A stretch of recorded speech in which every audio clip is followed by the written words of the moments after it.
Hey, it's Jordan. I'm delighted to be joined by great author, thinker, Thomas Frank, author of infamous book, one of the first books I read on politics, What's the Matter with Kansas. Also, Pity the Billionaire, Listen Liberal, which is my personal favorite, and recently had a piece in the New York Times about the deadly lack of imagination of the Democratic Party.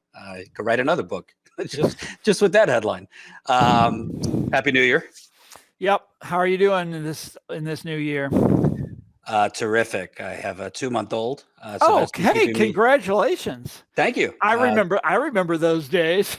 Yeah, it's been keeping me plenty busy. I'm writing a book too. Probably won't be as good as yours, but hopefully it'll see the light of day. That's on the Flint water cover up, which is yes, another great subject. Another great subject, and now it's like what we're on administration number 3. Yeah, on this one. Yeah, I wanted to start because I feel like on your famed topic of populism, we've seen a real appetite for populism, but kind of dumb luck keeps getting in the way that kind of saves the elite. What I mean by that is, the Bernie wave in 2016. I remember even going to Trump rallies. A lot of Trump supporters kind of liked Bernie and didn't love all his policies, but liked him and, considered him because there was crossover with trade and those kind of things. But then, the Democratic Party put the fear of God at the existential threat of Trump. And that kind of helped Hillary in 2016. Then 2020, kind of in the reverse. Still, Bernie was on the 5-yard line. I mean, Chris Matthews was freaking out on MSNBC. Those were good times. Those were happy memories. Right, he was on the 5-yard line. Great? That was so great. For a couple days, he was considered the front runner, and then the establishment got in his way and kind of made, Trump again, the boogeyman. I wonder what you think about that populism has kind of grown in popularity on both parties, but the Democratic Party in particular has done a good job of creating these existential crises, or at least the marketing that's propped up the establishment. Well, I mean, yeah, that is true, but the story goes back a lot farther than that. There's the appetite for populism in this country is, I would say, probably one of the number one facts about our political system. The appetite for populism and the systems, the ways in which the system contrives to keep us from ever getting what we want, what we need, what this country desperately has to have. And that's that is the genius of the American system, is you've got this thing that everybody wants. Economic democracy. There's a lot of different ways of describing it. I would use the word populism. I, in fact, used to use the word, I'm a lot older than you. I used to use the word populism all the time because it meant something. Now the word's been poisoned and you can't even use it. People don't know what you're talking about. They think you mean fascism or something like that. The populist movement, which, by the way, came from Kansas. The word was invented in Kansas in 1891. Was an early form of a social democratic movement. It was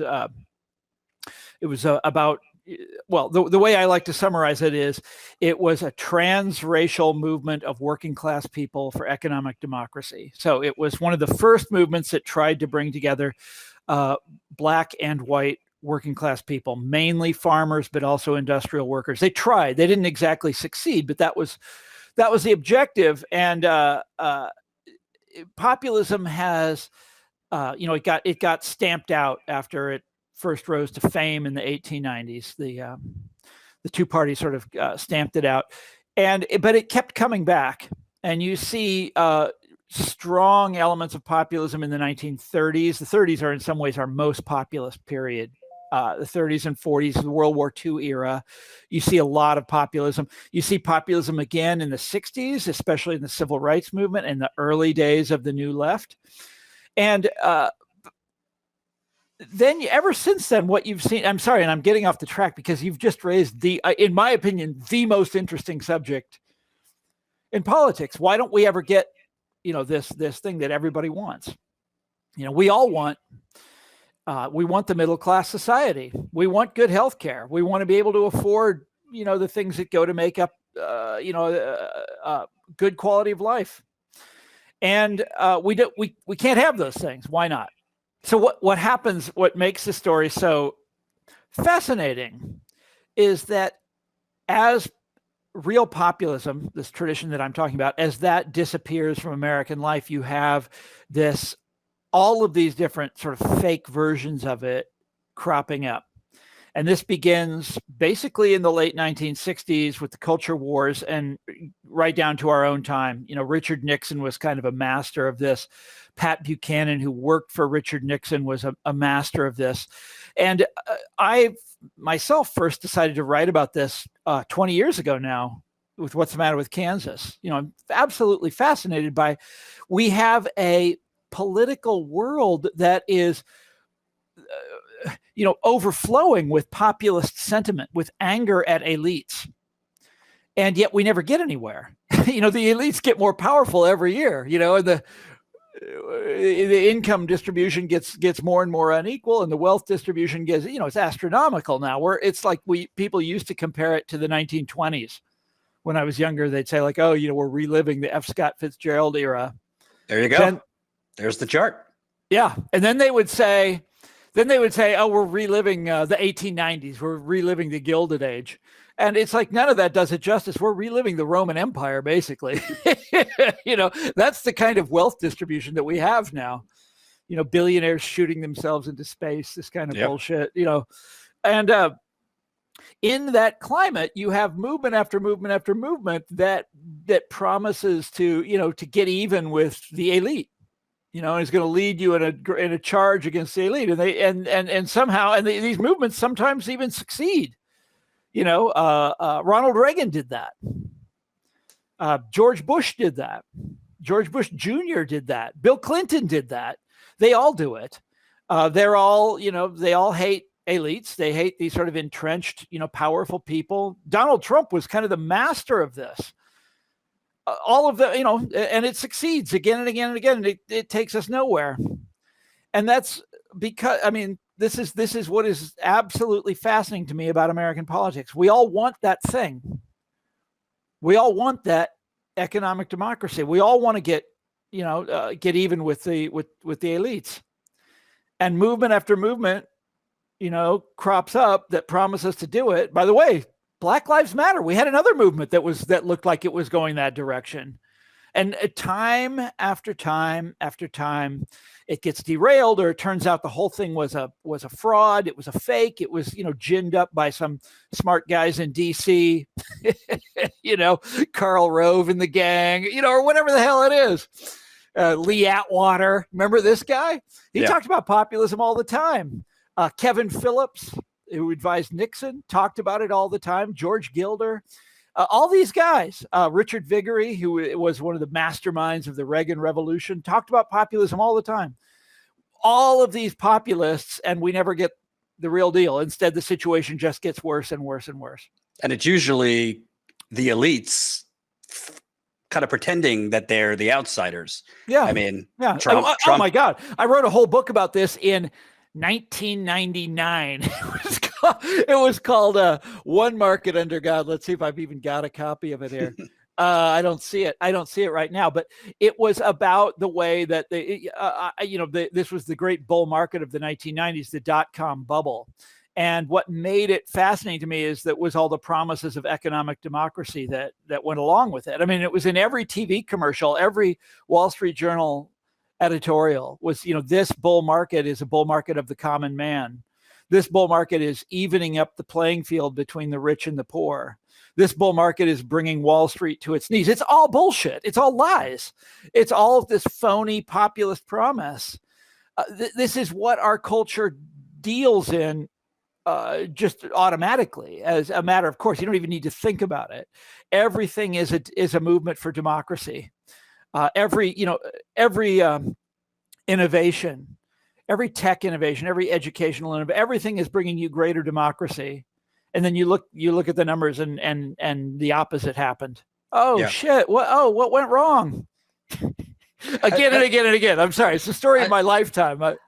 I'm curious what you think. I'm sorry. You opened up a real can of worms with that one. Oh, that's perfect. I apologize. The more you talk compared to me, the better. I'm curious what you think about how this has worsened as the media and kind of politics as a blood sport and partisan media has just kind of gotten more and more powerful compared to the 70s. I mean, look now, because I remember 2016 in particular, I remember crystal clear. I was in Washington Square Park in New York City. Inside the park was 28,000 people for Bernie Sanders during that primary. Overflow crowd, they said 40,000. And CNN, MSNBC probably too, was covering Trump's empty podium instead of, I mean, this amazing crowd for Bernie Sanders. I mean, add so many other instances. 2020, you could get drunk off of how many times the cable news fed you Biden's the electable candidate. Biden's the electable candidate. Yeah, I know. And I feel like there's a conditioning because in the exit polls, at least, every state in the Democratic primary, the majority of people said they were for Medicare for all, including like Mississippi. Yet, well, of course. Wait a minute. Of course, them most of all, and West Virginia too, and and Kansas also. Everybody wants that. So how much of this, in terms of people basically voting against their own interests, has to do with kind of what they are being fed? And I hate to say it, but baby boomers are the core demographic of a lot of these channels, and the New York Times reader, et cetera. The split between the older voters and the younger voters across racial lines too. I mean, Bernie and progressive candidates did better in terms of black voters under 35, 30. How much of this is a media aspect? It's a huge problem. And I don't want to say that I have the answer to that problem, but I know what the answer is. At least I have an idea. Look, either there's nothing we can do and we're screwed, or there is an answer. And if there's an answer, it's the following. What wins in American history is social movements. That's how you win. That's how you get things done. Populism was a social movement. Abolitionism was a social movement. Prohibition was a social movement. There's good ones and there's bad ones. But the history of the left in America has been a history of social movements. Look, it sounds like we're talking about progressive politics, which means we're talking about the Democratic Party. And in my lifetime, there's been an enormous change in the Democratic Party. The party was basically captured by a tiny little faction in the 80s and 90s, and that faction has never released their grip on the party. Now, I say tiny little faction, but it's a faction that has a kind of mind meld with the media class in this country, with the professional white collar class. That's who captured the Democratic Party in the 80s and 90s, and they've never looked back. And they regard this is just my interpretation, and I can't, there's no memo, no leaked memo to prove this, but judging from their behavior, they regard it as their highest duty is not defeating the Republicans. It is that war within the Democratic Party. It is making sure that the people that they defeated back in the day stay defeated. And that means Bernie Sanders. And that means before him, Jesse Jackson. And you go right down the list. That's their primary duty in the world. Defeating Republicans is secondary, in my opinion. Yeah. Oh, Bernie Sanders said they'd rather go down, on the Titanic. I mean, there's evidence class. for this. Like, what's his name? Tony Blair, who is, who imported Clintonism to the UK, said, I've quoted this before. He said it in print. I mean, it's real. He said, even if I knew that the old school traditional left was the way to go to beat the right, I wouldn't do it. I would rather lose. Why do you think that is? Not that you're a psychologist, but you look at somebody like Pelosi. When she got in the 90s, I mean, she was up there talking about universal health care.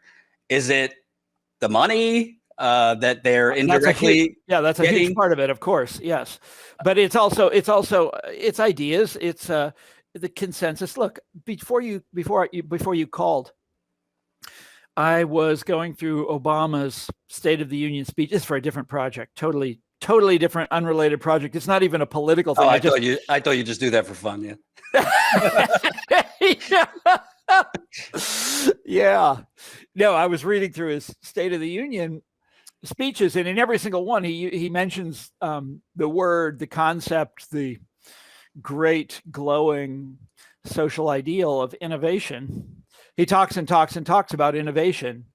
And this is he's saying that, and so is everybody else. So are all the management writers of the day. So are all the popular books of the day. So are all the newspapers. So is everybody. I was going to start waving books at you, but I don't see the one I'm looking for. It was in the air.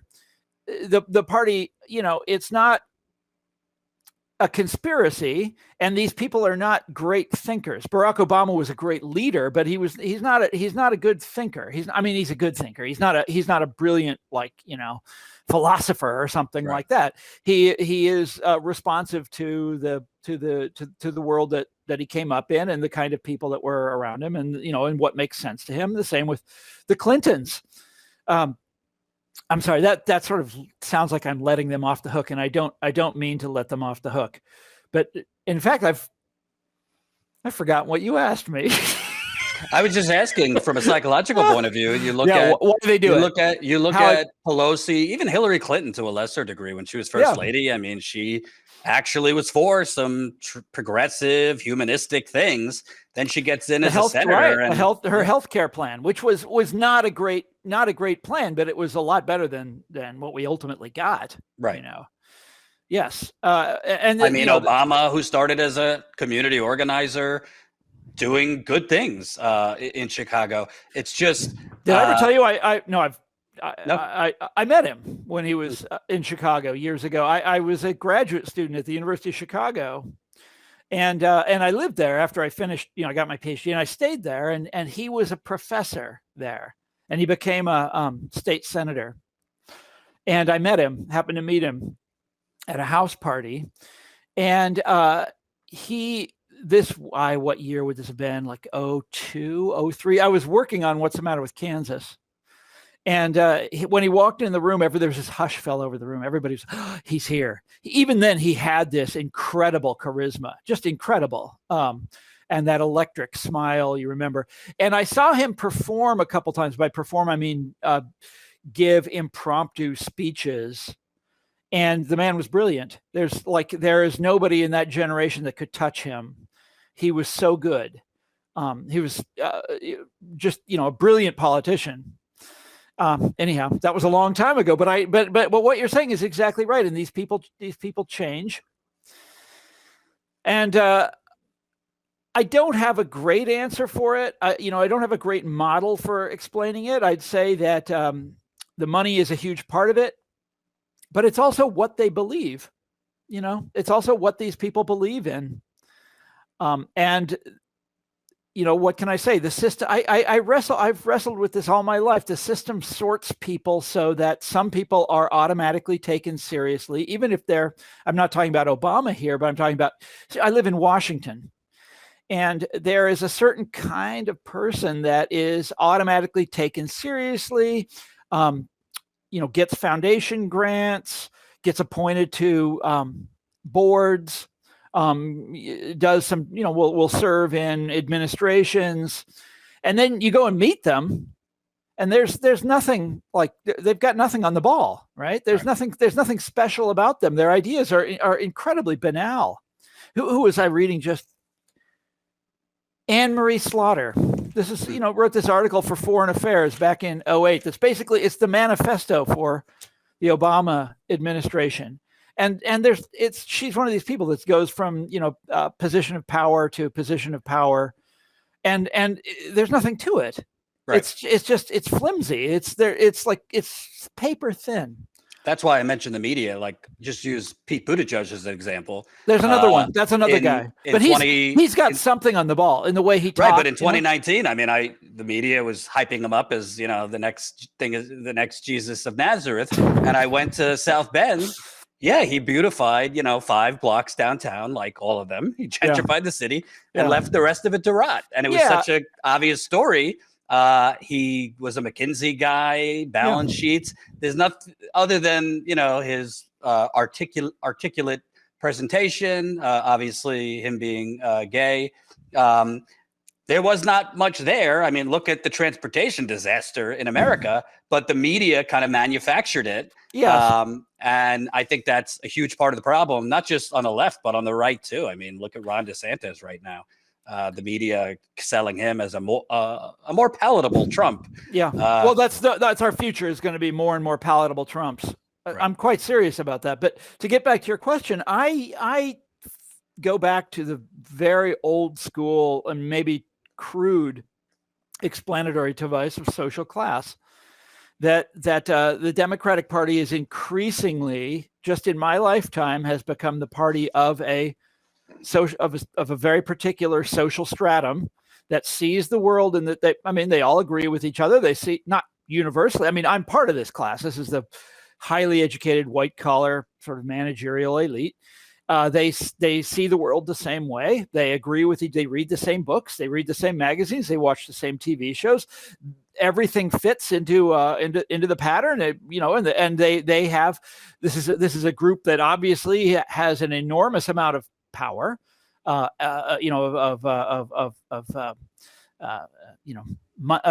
do you call it? They have a lot of money to throw around. Come on, what's the word I'm looking for? Income, disposable income. Yeah.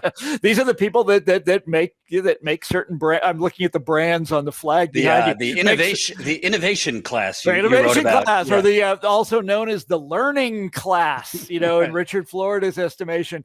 And there's all these different ways of talking about them, and the Democratic Party has more or less deliberately and more or less consciously made itself into the party of this class. When I say that, this is like, they wrote about it. This is not just something that happened.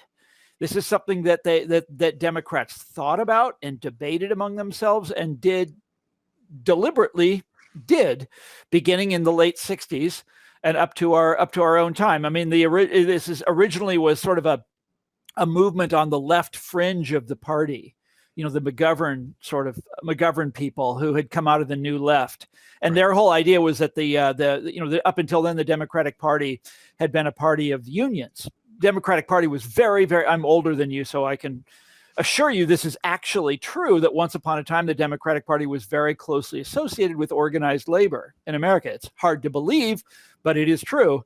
And they were like, this has to end. The unions can't be trusted. This is because all over the Vietnam War, the unions had supported Lyndon Johnson. The leadership, not the rank and file, had supported Lyndon Johnson on the Vietnam War, and they were like, "This is intolerable.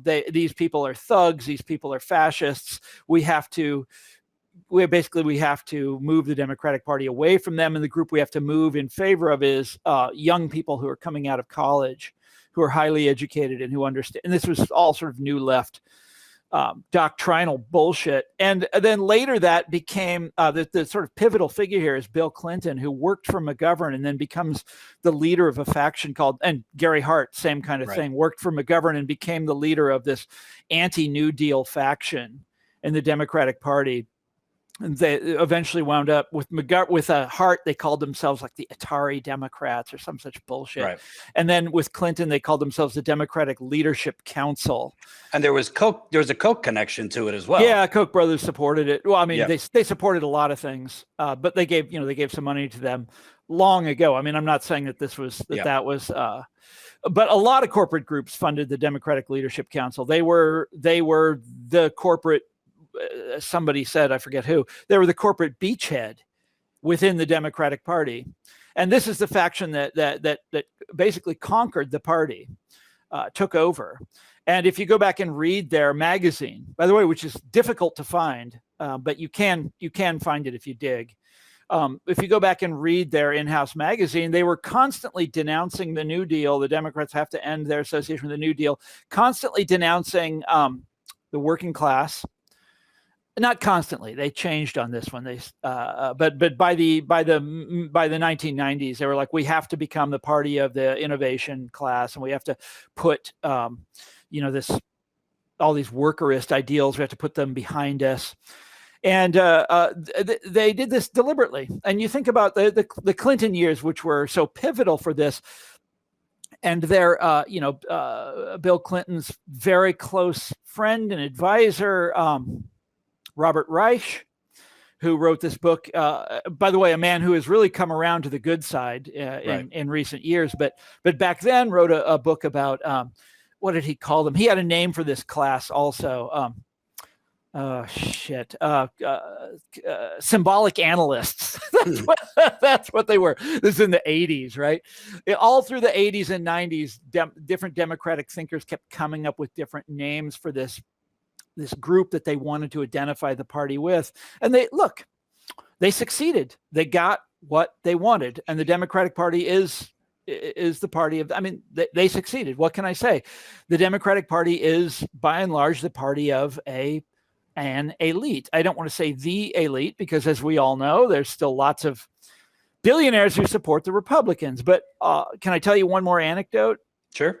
And we're off and running here, and I could talk for the next hour without it. But so I grew up in a neighborhood of Kansas City, a suburb of Kansas City that was in Kansas.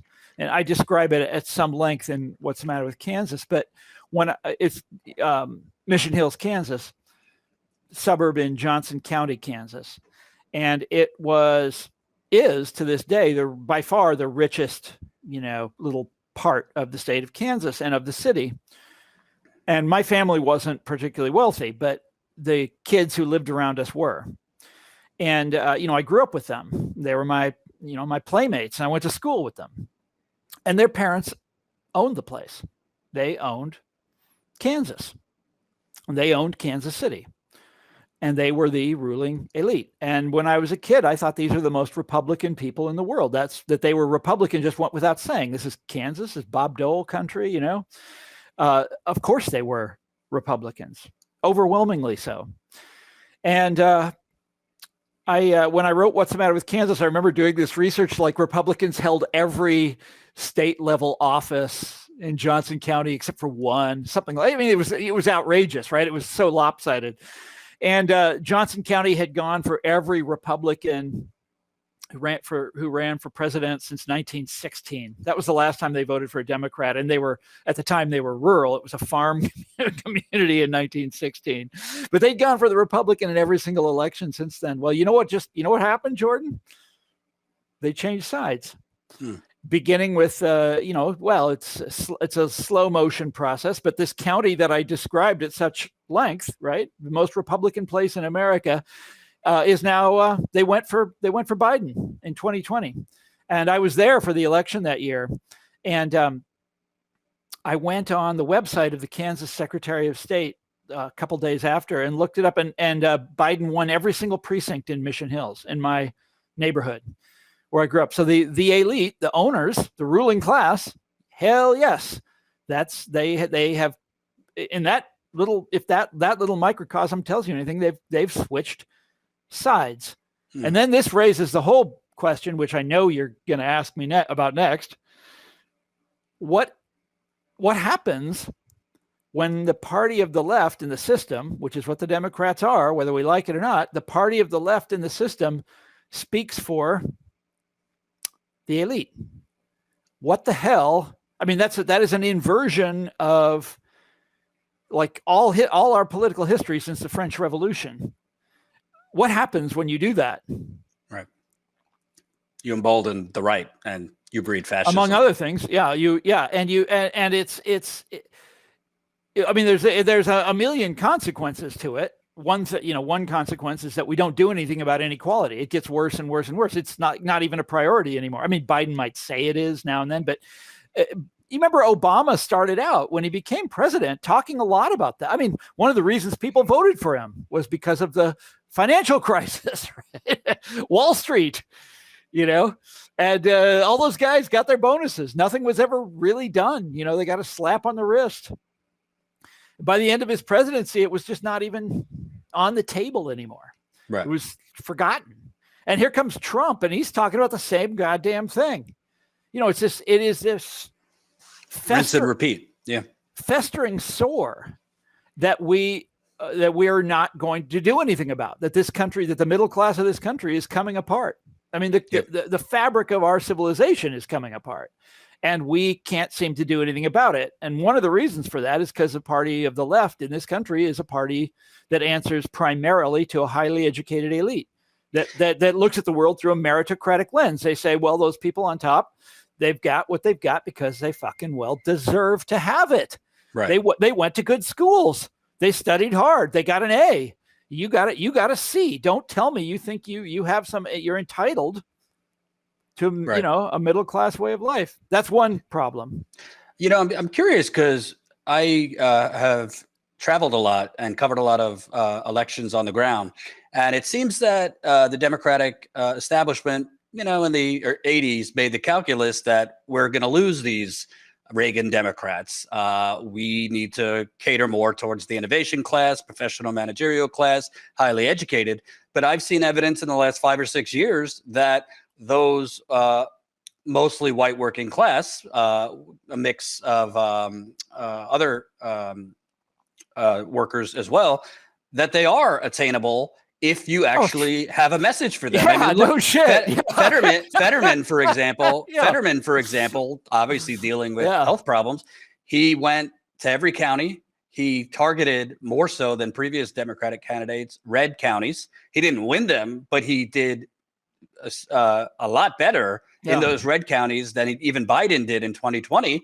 And he won by, I think, 3 or 4 points. Yeah. And the polls showed, he did better among independents than Democrats have traditionally, Republicans. And it wasn't just because he looked like an average Joe. He was one of the only Democratic candidates for Congress or Senate that was talking about corporate price gouging as a reason for inflation. So, Jordan, these are hugely important points. And I just want to say, remember also that Fetterman did this without benefit of a massive social movement, which is how, he's just a single candidate just showing up. Right. That's it's amazing that he did as well as he did. It's extraordinary. And it shows you that these people, look, part of the Democratic Leadership Council, this whole turn to the right that we're describing, part of their rationale was that these people were lost to us, and there's nothing we can do. Usually, there's some accusation of racism that goes in here, where they say, well, these people are lost to us because they're basically racists, and we can never win them back. All of which is the idea of attributing racism to working class people is one of the more noxious stereotypes out there. But nevertheless, that's how the argument goes, and a lot of people find that extremely convincing. But of course, working class people can be won by the party of the left. It's like, actually, I shouldn't chuckle at that, because when I talk to young voters, they don't know that. Yeah. They don't understand that is the tradition. That's what the left is, or that's what the left was for centuries. It was a working class movement. That's what it was about. It was about work. And, and they're not aware of that, right? They think it's about being more virtuous than other people. It's about being a better human or something like that, about being smarter. People are often unaware of this, but it's look, there's a huge problem when you're a party of the left and you write off the white working class or the working class in general. And that is the problem is that they that's the rank and file of humanity. Yeah. We're talking about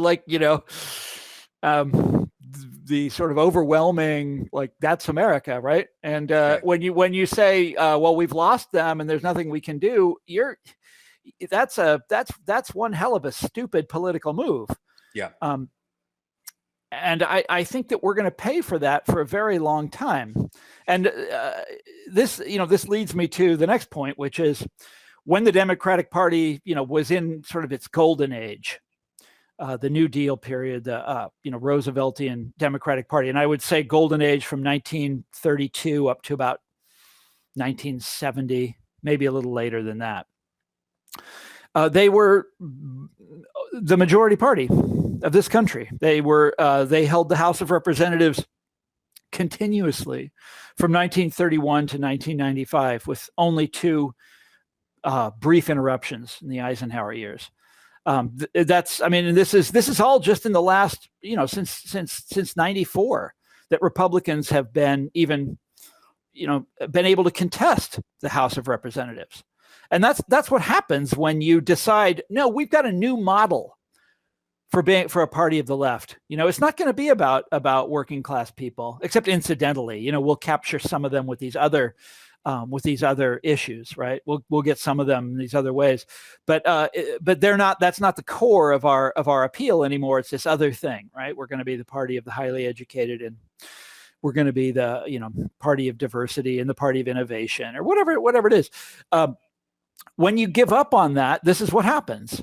Yeah. And all of a sudden, the best you can hope for is this stalemate, which is what we've got.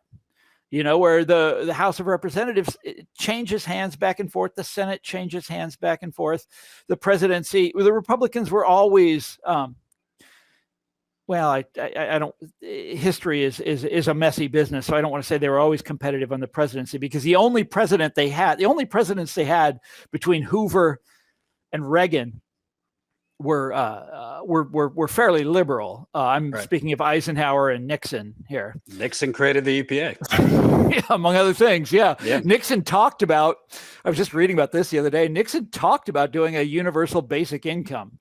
It got lost in his fight he had a fight with Congress, and it never happened, but he was like in favor of that. Right. Like, what? Yeah. Nixon was an interesting guy in a lot of different ways. Also profoundly evil, and by the way, in some ways, Trump's great mentor. This is where Trump learned so many of his tricks. Oh yeah. From Nixon. Roger Stone was Nixon's original descendant. He's got the tattoo on his shoulder. And there's this story that I read early on when Trump was coming up in 2016 about how Trump met Nixon. And he had been at a house party in, I believe it was Dallas, or some kind of billionaire get together in Dallas. And Nixon was there. This would have been in the 80s or 90s. And Nixon was there, and Trump and Nixon were the only two people present who didn't drink. And so as a result, they stayed up all night talking. And so Trump absorbed all of these lessons at the feet of the master, and look, it's not a surprise that Trump, who turned out to be this, dreadful president, and really a scary, foolish, dreadful kind of leader, actually outflanked Hillary to the left on a number of rhetorically here. I'm talking about during the 2016 campaign, rhetorically outflanked Hillary to the left. That's the Nixon move, I was saying when I was on the campaign trail, and the media and the Democrats talking about Russia, I'm like, it's NAFTA. He has them at NAFTA. As soon as he mentioned NAFTA. NAFTA and the endless wars. Right. That was brilliant. Just politically speaking, Hillary's out there, embracing the national security community, and she thinks she's so responsible, and she's playing a triangulation move doing this. She's triangulating with the, hawkish Republicans, right? And we know that succeeded with but that's a tiny number of people. And Trump, meanwhile, is triangulating the other direction and denouncing endless war. And that's also reaching out to a group of people who feel left out. Now, though I don't know how if that succeeded or not, but he did try it, which was interesting. It wasn't really talked about much in the postmortem, but say what you want about Trump. In August of 2016, Hillary Clinton spent more time in the Hamptons and San Francisco fundraising.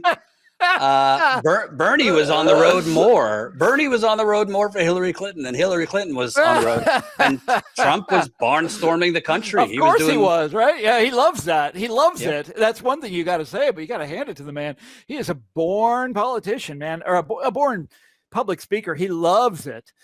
He was as president, he was absolutely and utterly incompetent. And there's, no excuse for, what he did as president. But It is funny after all that stuff that he said that, what did he get done as president? You look back, he's like, well, big tax cut, right? The Paul Ryan tax cut. This is always what they do, right? They talk populism and then they give you they give the rich a big tax cut. And he deregulated. Yep. He was the champion deregulator.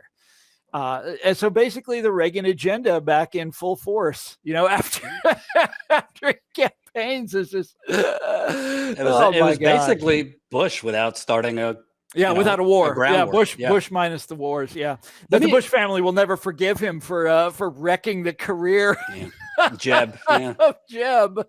Let me ask you, because so much of what you write about is how the Democratic Party's kind of deterioration into what we're talking about corresponded with the destruction of organized labor. Yeah. And one of the positive things I think right now, obviously it's nowhere near what it used to be, but there's a pulse, there's a little life. Yeah. It's exciting. It's exciting.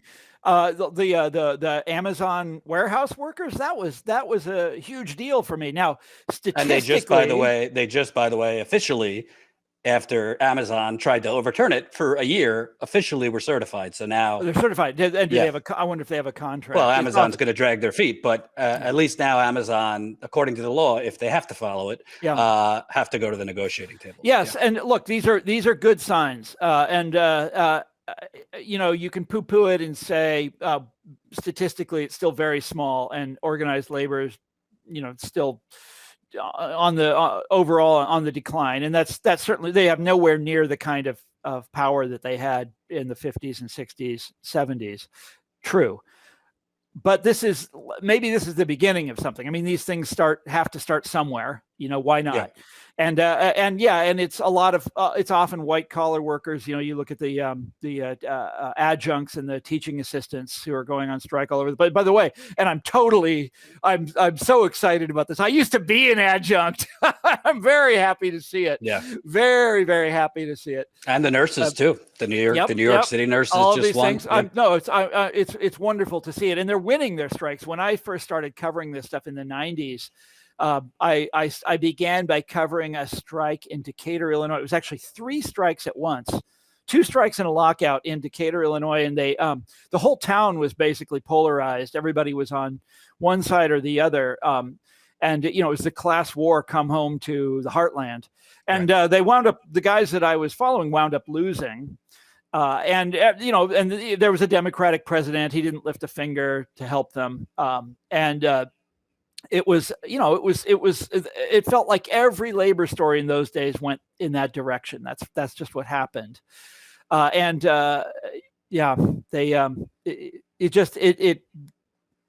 was just one loss after another in those days. I'm so happy to see at least some, glimmer of. And do you think this can build? Because, people want a general strike tomorrow. I'd love that. I don't, it's not going to happen overnight, but I also see a division. I mean, I just want to, punch somebody when I see the AFL-CIO like hosting Joe Biden as if and saying, "Oh, he's the best, he's the greatest union president in our history." It's like, this guy sold out unions left and right, NAFTA and every other thing. Yeah, but but he has been, if you ask them about it. I actually wrote a story about this during the primaries. I'm sorry, I had forgotten the story. I should go back and look it up, because if you look at the AFL-CIO scorecard, Bernie Sanders was had like 100% rating. Biden was like a 70%. And yet so many, remember, Biden had the enthusiastic support of certain unions from the very the unions were door knocking. They were door knocking and canvassing for Biden, not Bernie. No, not all of them, but some of them really, really liked him from day one. And I was puzzled by that. And so I called some of these guys up and I was asking them, like, why? I mean, you've got the A student here, and then you've got the guy getting the C. Why'd you choose that guy? And they basically, I'm trying to remember what they said, but like that he's done, that he comes through for them in all sorts of ways that you wouldn't, that are not highly visible and not spectacular. And I think a lot of it was just his attitude. Biden is very comfortable in a union hall. He likes touring factories. He likes standing at the factory gate. He likes doing all that. He's old enough so that he can remember that stuff. Whereas the like a Pete Buttigieg would never do those things. So the union bosses, succumb to the theater and the persona. in part, yeah. And look, what he did to the railroad workers that's inexcusable in my opinion. But yeah, we'll see. I mean, look what's happening. It's great, and maybe maybe Biden is in some way deserves some credit for it. I don't know. Well, also it's a lot of these successful movements, Starbucks workers, Amazon workers didn't go through a traditional union. It was a worker-led movement, and they did not take their strategic directives from AFL-CIO or the Teamsters, or they created their own unions. Yep. Which is great. I mean, I love that. That's it's wonderful. Yeah. Very happy to see that. Yeah. Where were we going with this? Were we going to talk about things that Biden has done right? I mean, because there are a few, but I don't. No, that's fine. I don't really care. I mean, it's like he's been good on antitrust, which is another issue that's close to my heart. And he's so far he's been pretty good on it, which is like another thing I was just reading. Sorry. No, go ahead. Another thing I was just reading. By the way, Trump talked about antitrust all the time. He did not a goddamn thing while he was president. And, and to this day, he talks about like, oh, big tech. Oh, my God, they're so powerful. It's like, why didn't you do anything? I think Biden, it didn't get a lot of attention, but it's a good thing they passed, getting rid of the non-competes. I think was a big deal. That was great. Yeah. I was just going back to I've been reading up on the Obama years. And they cut Google the biggest favor. The FTC was, declined to file an antitrust suit against Google, the greatest monopolist of this or any other period, and a huge monumental favor for Google and for Silicon Valley by extension. Right. And that's Obama. That's a Democrat. Yeah. And let me also ask you, we talked about what happens to kind of the corporate Democrats. What do you think's going on with the squad, to a lesser degree Bernie? Because I mean, AOC ran on, let's get me in there. We're going to bring the ruckus to the Democratic Party. Yeah. Bernie basically said, hold your nose, vote for Biden, and we'll fight to move him left on day one. But Bernie has taken more of the kind of inside baseball, diplomatic, approach, which most on the left are very angry about. And a lot of the left, particularly those online, have kind of just said to hell with the squad. They should have been doing what the Republicans, these kind of Freedom Caucus people, just did. I look at, for example, in beginning of 2021, when Biden was first in there and he came up with this, cockamamie, we can't do the $15 minimum wage because the parliamentarian ruled against it. Oh my God. You'd reminded me of that. That burned me up. I mean, that's a perfect opportunity for progressives to agitate. I would love to see what you're describing. And it is, I don't want to say it's strange how they fall in line, because it's very much in keeping with everything else that we're talking about. Right. The power of money, the power of the media, which is, as you know, has become so incredibly partisan, and this whole logic that has sort of conquered the minds of our I don't know what you want to call them, intellectual class, anybody that contributes to the conversation, which is like intensely polarized, that the Republicans are so profoundly evil that in the face of that we can't tolerate even the slightest dissent from the party line, which again is a ridiculous idea, but is very helpful if you are running that enterprise known as the Democratic Party. Right. But look, the broader question is, how do you build a movement? What I just said is I do history. I don't do last week's events. And if you look at this party in the terms of the broad sweep of history, I think, we face a lot of really scary threats in this country.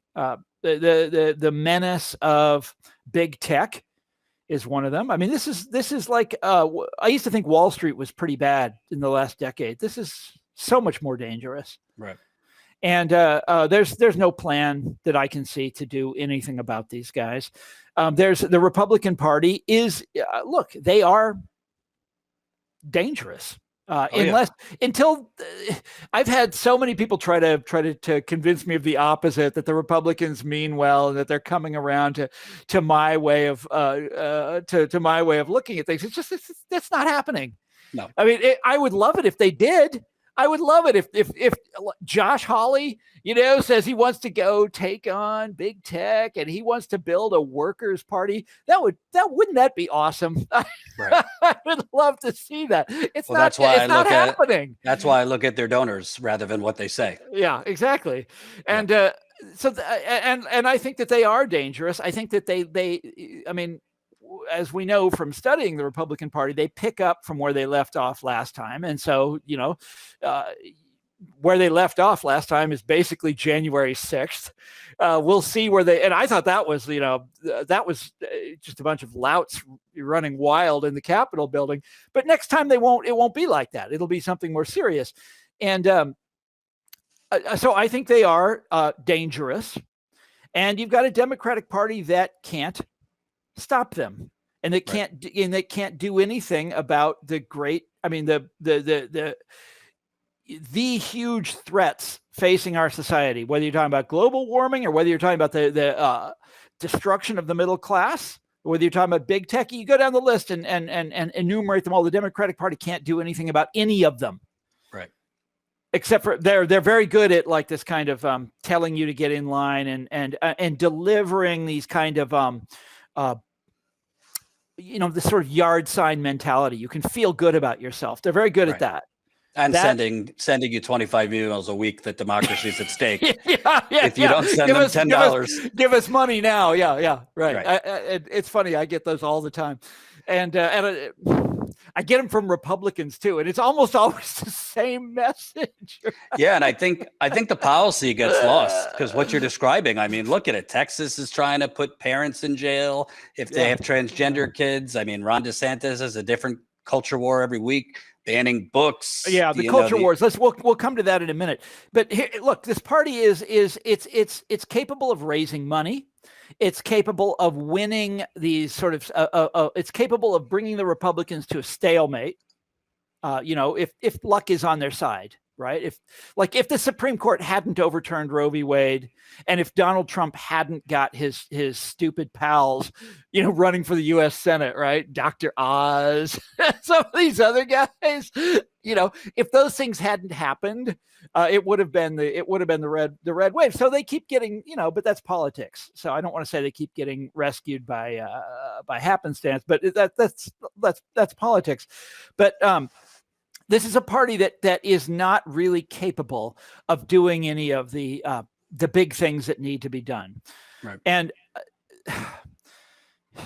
I'm sorry. Now I'm done. Well, that kind of brings me to my final question. I mean, there is a lot of people that were on the Bernie wave twice that to this day will not vote for another Democrat, and they want to build a third party. Yeah. I've seen on the road, more people, even for local elections, refuse to support a candidate, even if they don't have anything against the candidate because they're running as a Democrat.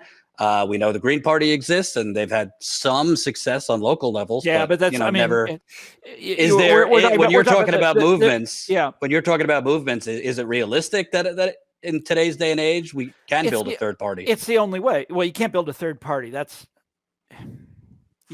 I'll just show you this. It's one poll, but 58% of voters open to backing independent candidate. No, right, and people always say that, and it's great. And every now and then someone tries it, like Ross Perot, Ralph Nader, and it doesn't succeed. Look, what happened was I think Bernie in 2016, if he would have after he lost, ran against Clinton and Trump as a third party. I don't know if he would have won. I think he would have gotten the most votes of any third party presidential candidate in history. Well, look, the last the last real third party we had in this country was the Populist Party in the 1890s. Excuse me a second. Hey, Teddy, I'm doing an interview right now. Okay. Last successful third party movement we had in this country was the Populist Party. But by successful, I mean they didn't just run a presidential candidate. They had governors, senators, members of Congress, sheriffs, all this stuff. And and in some states they won, and in some states they came real close to winning. And it was a real deal. And for about 10 years in this country, you had a 3-party system.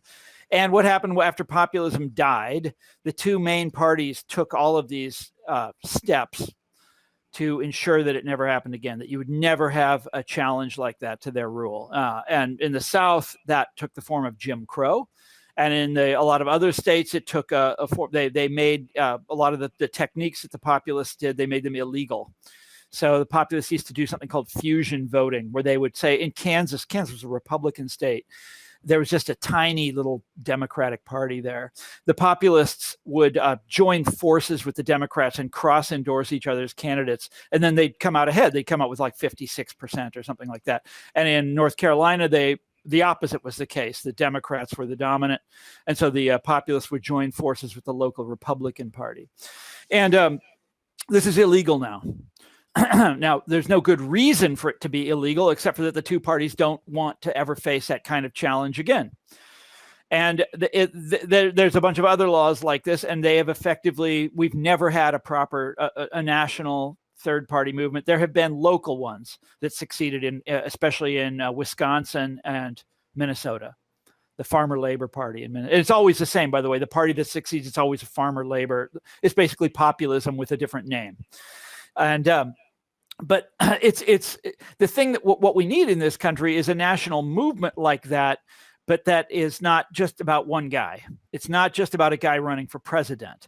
It's about building a movement from top to bottom. And the last time we've even seen something like that was the civil rights movement in the 60s, where it was not about the leaders. It was about organizing at specifically at the local level in the southern states, but also, organizing all the way up to the top. And it was becoming populist when King was assassinated. King was turning his focus to the economic issues, and talking about reaching out and forming a broader alliance of working people, which would have been momentous had it actually happened. Unfortunately, it didn't. I thought there was a chance of that happening again with Black Lives Matter, which was making all kinds of noises in that direction a few years ago, but it didn't happen. That's what we have to have in this country. And the problem is that if you study these movements, so the great democratic moments in American life, populism, organized labor in the 30s, that whole upheaval in the 1930s, or what happened, all the stuff that was going on in the 1960s. And you say, how did they do it? How did they build these movements? And people have studied this. And one of the most interesting conclusions is what they didn't do. They didn't go around talking about how virtuous they were. They didn't go around boasting about their ideological purity. They didn't do that.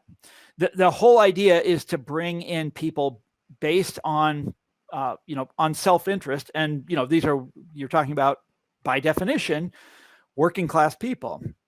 And these are often going to be people with traditional, views of things. These are not going to be people that went to college. They don't know the lingo. They don't know that. They don't know the jargon. By definition, they don't know the jargon. If you're going to build a movement if you're going to build a political party where the part of the definition of righteousness, as part of the definition of idealism, is knowing the jargon, dude, you're by definition, these people aren't going to be part of your movement. Right. Your movement is going to be limited to a very, very small number of people. It's not going to not requiring orthodoxy. Bingo. One last thing I want to say about this. So that's what we have to have. How we get there, I don't know. Right. Okay. I look, there's signs of hope. We've mentioned two of them already. One, Black Lives Matter. The other is this spark on the, of union organizing, which I'd love to see. Both of these are capable of catching fire overnight. Anything, it could happen. And in the climate that we're in, it could easily happen. And I would love to see it happen. I'm afraid that the sort of logic of social media militates against it. I mean, we all have seen Twitter. It's all about you and what a good person you are and how you're better than everybody else. And you're going to strike them all down for using the wrong, whatever, for, saying something wrong. That's the logic of our age. It's not about addition. It's about subtraction. And one last thing I want to say. You ready for this? I am. We've just come through, in the Obama years, a real life experiment in social democracy from the top down. Remember when he was elected and he was going to bring in the smartest guys? By the way, I was a different person in those days, and I believed in Obama. And I was excited about this because we'd been coming out of the Bush years. Bush had appointed these incredible dullards to run everything. I mean, deliberately. Do you remember this? People that didn't have any idea what they were running, people who didn't care about it. You couldn't get them on the Securities and Exchange Commission. Who knew who was in charge of it or where he was? It's like, oh shit, financial crisis. What are we going to do? I don't know. And so Obama comes in, and I was happy. I was like, good. We're going to put people in charge who know what they're doing, and we're going to clean this up, and we're going to get the system running correctly, and we're going to have reform in this country. And we had a real life experiment in this model for reform. I mean, there's basically two models for reform. One is from the top down, from experts, by people with PhDs, highly educated elites. This is the model that our Democratic Party believes in. The other model is the one from the New Deal. The 1930s, the labor model, where it's a populist model, comes from the grassroots up. Okay, we've just had a real world experiment in the top-down model. Yeah. We brought in the best and the brightest. We turned everything over to them. They had a perfect, the system had utterly discredited itself, 1929 fashion. And what did they do? They bailed out their friends. They foamed the runway, in the immortal phrase of one of these guys, right? They foamed the runway for the banks. Well, in truth, he brought in a lot of the people that championed the policies that led to the crash. Larry Summers, to name. The deregulatory guys. And there's no excuse for that. But at the same time, this was experiment, and look where we are. The banks are they're still in business. Silicon Valley is more powerful than ever. Income inequality is worse than ever before. While Obama was president, the life expectancy in America started to go in reverse. This is one of the most basic social indicators. The health of a society is longevity, and it's going in reverse. It still is, by the way. This is largely due to people in the part of America that I come from, opioids and meth and alcohol. And guns, and this is just incredible social dysfunction. We here in Washington sail along as though we don't know anything about it. It's not happening, and if it is, we don't really care. Those people probably deserve it. That's our experiment in social reform from the top down. It's an utter failure. We have to try the other method, a social movement. We have to do it. And if we don't, I'm going to shut up after this remark, but you yourself said it's like the more palatable Trump. And that is exactly it. Trump was a breakthrough of a kind for a certain, for the Republican Party. And they're never going to give, he beat Hillary Clinton. He won Pennsylvania, Ohio, Michigan, Wisconsin. They're never going to retreat from that. No. That is the way forward. They can all see that. They're never retreating from that. They're never going to say, oh shit, we're going to go back to the Bush family. No. We're going to go back to Mitt Romney. No. This is the way forward. It's going to be one Trumpist after another of varying degrees of competence. And if we don't figure out how to beat these guys, this is the future. And for next time, because if I asked you now, we'd go another hour. I'd love to delve into an alternative history where in 1946, I believe, FDR did not cave to the party bosses and kept Henry Wallace on the ticket And then when FDR died, we'll talk Henry about that some other Wallace. time. That was Oh, yeah. That was 1940. 40. Yeah, Excuse 1940. me. And there were no 44. Excuse me, 44. But it was also an interesting. We'll talk about it some other time. But that was also that campaign was fascinating. It was Roosevelt's probably his most radical campaign. And Truman, I mean, Truman gets a lot of bad press from the left, but Truman also ran in 48, ran on universal health care, won against impossible odds. And I'll tell you a funny story about that sometime. And then tried to get it through. It was sort of the essential moment. You know, it's like, we're going to get universal health care in America. It was a single payer system is what he wanted, and was stopped by the AMA, American Medical Association. Fascinating story. Anyhow, till next time. Thank you, Thomas Frank, author. Definitely, if you can, read all his books. But my favorite's Listen Liberal, which I read a couple years ago. Thanks so much, and take care.